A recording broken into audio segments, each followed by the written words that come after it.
Hello everyone, I am Amal Jamila, Department of BBA from E-Content Development Center, Majlis Arts and Science College, Puramannur. Today I am going to be explaining Henry Fayol's 14 Principles of Management. So let's get into it. Today we have a lot of information out there that we can depend on to improve our managerial skills. But back in the days, back in 1900s, there were not a lot of information for the managers to look up to. But thanks to theorists like Henry Fayol, managers got the tools that they needed to lead and manage effectively. All of these principles explain how the managers should deal with their staffs. All of these principles are universally accepted and applicable. So these are the 14 principles introduced by Henry Fayol. Division of work, authority and responsibility, discipline, unity of command, unity of direction, subordination of individual interest to general interest, remuneration, centralization and decentralization, scalar chain, order, equity, stability, initiative, esprit de corps. So let's get into detail into all of these principles. The first principle is division of work. This principle says that the work in an organization has to be divided among the workers according to their skill. So for example, if a worker is good in the advertising area, then he has to be assigned in the advertising area. This will help to improve productivity, efficiency, accuracy, and speed of the workers. The second principle is authority and responsibility. Authority is the power of the superior to give orders to the subordinate, and responsibility is the obligation of the subordinate to obey the orders given by the superior.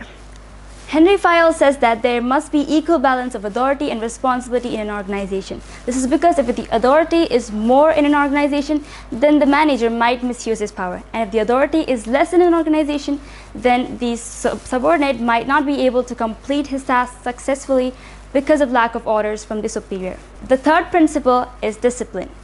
There will be a lot of rules and regulations in an organization, and every employee in an organization must respect these rules and regulations. It is the core value of management. To establish good discipline, the managers must supervise and judge the employees. Unity of command. This principle states that an employee should have only one boss and only should take orders from this one boss. Because if he takes orders from more than one boss, then he might have a confusion about whose order he should follow. And this will also create conflict and create confusion in the organization. The fifth principle is unity of direction. This principle says that everyone in an organization should work towards the same goal, which is the goal of the organization. This will make the work easier and achieve the goal of the organization easily. The sixth principle is subordination of individual interests to general interest.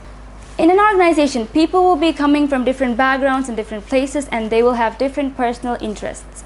But when working in the organization, they should all work towards the same goal rather than the personal interest.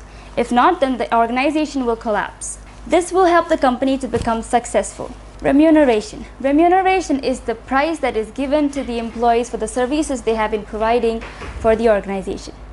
If an employee working in the organization is not getting the benefit for what he has been doing for the organization, then he will not work hard, which is why good remuneration is necessary for the best performance of the workers. The eighth principle is centralization and decentralization.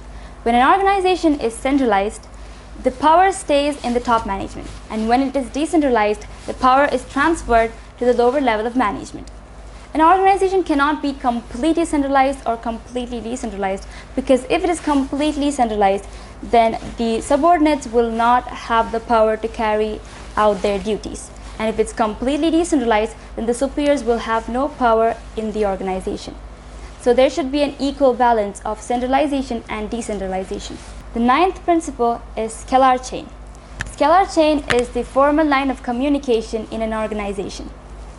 This principle says that the top management should communicate with the middle management, and the middle management should communicate with the lower level of management. This is followed for efficiency in management. If the scalar chain is not followed in an organization, then there are chances of miscommunication. The 10th principle is order. This principle says that there is a right position for everything in an organization. According to Fayol, there are two different orders, material order and social order. Material order is the right position for the physical resources in an organization, and social order is the right position for the human resources in an organization. Misplacement will lead to misuse and disorder. The next principle is equity. This principle says that a manager should treat all the employees in an organization equally and fairly.